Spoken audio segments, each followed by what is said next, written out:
Montée des couleurs ce matin. L'invite est à l'abnégation au travail et à la poursuite du combat contre l'impérialisme.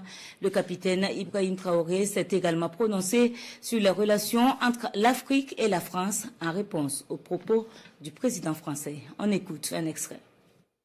Je vous souhaite très bonne et heureuse année 2025 à travers vous donc à tout le personnel travaillant à l'institution présidente du Faso. Je souhaite que 2025 soit une année pleine de santé pour vous, votre famille et vos proches, pour que vous puissiez donner le maximum de vous-même dans le travail pour le bonheur de notre peuple. Que 2025 soit une année où vous verrez tous vos projets donc couronnés de succès, de prospérité et surtout que tout au long de l'année, que Dieu guide donc notre action, nous protège et veille sur nous. Je souhaite aussi rappeler à tout un chacun que la lutte contre l'impérialisme doit être donc intégrée dans nos gènes maintenant. Ça doit être une lutte qui se mène de façon implacable et tous les jours. Parce que beaucoup de gens n'ont pas compris ce que c'est que cette lutte jusque-là. Nos vaillantes forces combattantes sont sur le terrain. Ils mènent le combat contre les valets manipulés, ces criminels qui écument nos campagnes tous les jours. Ils tiennent bon pour amener la paix dans notre cher Faso. Autant ils le font, nos masses populaires laborieuses, que sont les agriculteurs, les éleveurs, se battent aussi également pour qu'on puisse atteindre l'autosuffisance alimentaire à travers donc l'accompagnement de tous les techniciens du ministère de l'Agriculture. C'est très important. Et autant qu'eux aussi se battent dans l'administration, nous devrons nous battre pour changer de mentalité. Cette décolonisation mentale, c'est la partie la plus difficile. Et c'est pour ça que nous tenons à vous rappeler constamment qu'il faut changer de mentalité, revenir à nos sources et nous battre. Et c'est ça aussi le combat contre l'impérialisme. Toutes les occasions nous sont offertes pour pouvoir comprendre l'impérialisme, ses manifestations. Quand je prends dernièrement les propos d'Emmanuel Macron sur l'Afrique, eh bien, tout Africain conscient devrait donc comprendre très vite tout ce qu'il a pu nous dire et qu'est-ce que ça signifie. Le général Tchiani a dit il n'y a pas longtemps du changement donc de tactique ou de stratégie des forces françaises en Afrique. Et je pense qu'il est venu le confirmer. Il s'agit de dissoudre et de garder un dispositif socle. Et Emmanuel Macron l'a si bien dit qu'on ne peut que le remercier pour cette sincérité, même si certains ont voulu mettre la poudre aux yeux de leur population, mais la réalité finit par rattraper aussi.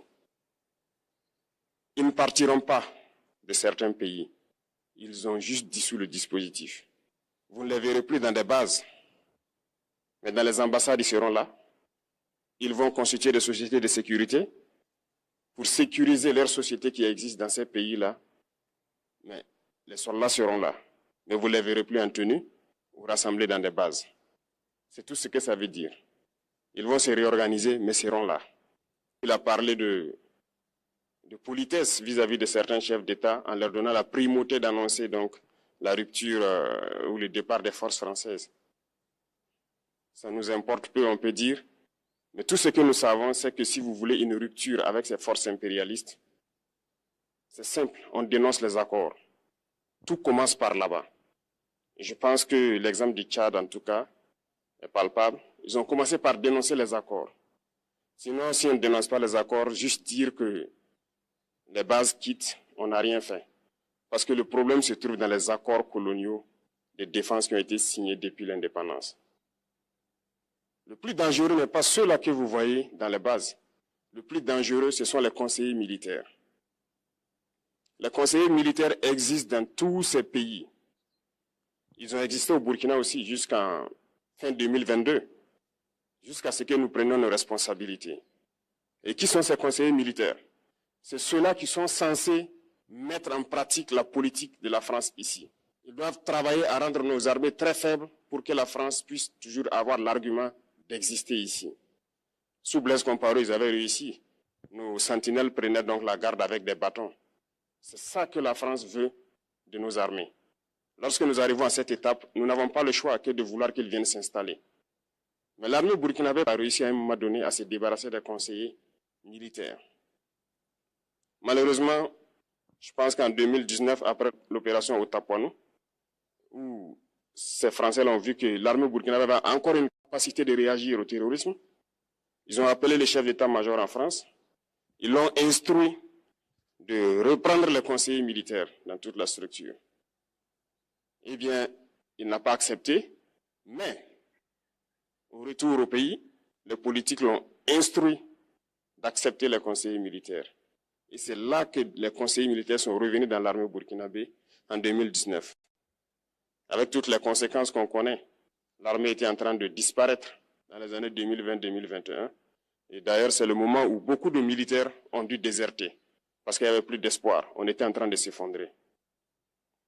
Voilà un peu comment ils travaillent. À l'état-major général des armées, dans tous les états-majors d'armée, dans les écoles, c'est eux qui sont censés dicter la politique de notre armée. C'est eux qui nous disent combien recruter, quand recruter et qu'est-ce qu'il faut en faire. Ils sont dans les écoles pour nous dire comment il faut les former et ainsi de suite. Tant que ces conseillers militaires sont là, vous n'êtes pas indépendant. Votre armée aura juste l'apparence d'une armée qui sera là en train de faire des parades, du cirque. Mais lorsque viendra la guerre, vous vous rendrez compte que la parade, c'est une chose, mais la guerre, c'est une autre chose. Il faut rompre les accords. C'est la seule façon d'avoir une armée indépendante et se construire, être fort. Mais beaucoup de gens ne le comprennent pas peut-être. Et même avec ces accords, la France choisit dans nos États des élèves officiers pour aller les former. C'est à travers ces mêmes accords. Mais en réalité, ces officiers qui partent se former pour la plupart, pour la France, ils viennent pour servir l'État français dans leur pays. Ils ne viennent pas pour servir nos pays. Ils les forment pour qu'ils viennent servir les intérêts de l'État français. J'en veux pour preuve. Lorsque nous nous sommes révoltés, beaucoup d'officiers au Burkina qui ont été formés en France ont été immédiatement contactés pour leur dire que c'est le moment de se mettre en action parce que vous avez été formés pour ça, pour servir les intérêts de la France. La plupart de ces officiers nous ont rendu compte, nous avons pris acte et nous continuons de suivre. Lorsque un officier formé en France arrive dans son pays et par malheur meurt soit par accident ou bien sur le champ de bataille, en France, il y a une nuit d'hommage aux morts dans l'armée, comme partout ailleurs. À la nuit d'hommage aux morts, on cite le nom de l'officier en question et on dit « mort pour la France ». Il ne le forme pas pour servir son pays, il le forme pour servir leur État. Et dans beaucoup d'États africains, il y en a plein de ces officiers. Combien sont patriotes, Dieu le sait. C'est une leçon que Emmanuel Macron a donnée encore au chef d'État africain, de se rattraper et de pouvoir vraiment mener cette lutte contre l'impérialisme. Mais en plus de ça, il a aussi insulté tous les Africains dans ses propos. Il y a une partie qui a retenu mon attention, là où il parlait d'ingratitude. Et que l'ingratitude est une maladie non transmissible aux humains. Lui, il est humain, notre ingratitude n'est pas transmissible à lui. Voilà comment ce monsieur voit l'Afrique, voit les Africains. Nous ne sommes pas des humains à ses yeux. Peut-être que c'est lui qui n'est pas humain, il ne se met pas dans la classe des humains. Mais s'il y a bien un ingrat, c'est bien lui. Je pense que s'il n'est pas athée et qu'il prie, à chaque matin qu'il se réveille et qu'il prie, il devrait aussi prier les Africains. Parce que c'est grâce à nos ancêtres qu'il existe aujourd'hui une France. Il devra nous prier. À ses yeux, nous ne devons pas être des humains, nous sommes plus que des humains. Ce sont des messages très forts qu'il passe. Moi, je pleure le peuple français. Mais quand même, il est bien pour l'Afrique. Il est un mal nécessaire pour nous. Ceux qui veulent se réveiller, se réveillent. Ceux qui ne veulent pas se réveiller, comme on le dit, on ne peut pas réveiller quelqu'un qui ne dort pas. Les Africains doivent se réveiller. Nous devons travailler à être indépendants, à faire au moins ce que nos peuples connaissent le bonheur. Et la lutte contre l'impérialisme, c'est ça. Il faut décoloniser les mentalités, prendre en compte toutes ces données-là, parce que le monde nous donne tellement d'exemples à voir. Pour eux, il n'y a pas de morale. Ils peuvent vous désigner aujourd'hui terroriste, mais demain, vous êtes un héros, par leur simple bouche. Ils décident de ce qu'ils font. Ils parlent de démocratie, mais ils se font eux-mêmes des coups d'État constitutionnels entre eux. Ils parlent des droits de l'homme, mais ils déciment des populations ailleurs. L'Africain doit se réveiller, l'Afrique doit se réveiller. Et le combat contre l'impérialisme est permanent.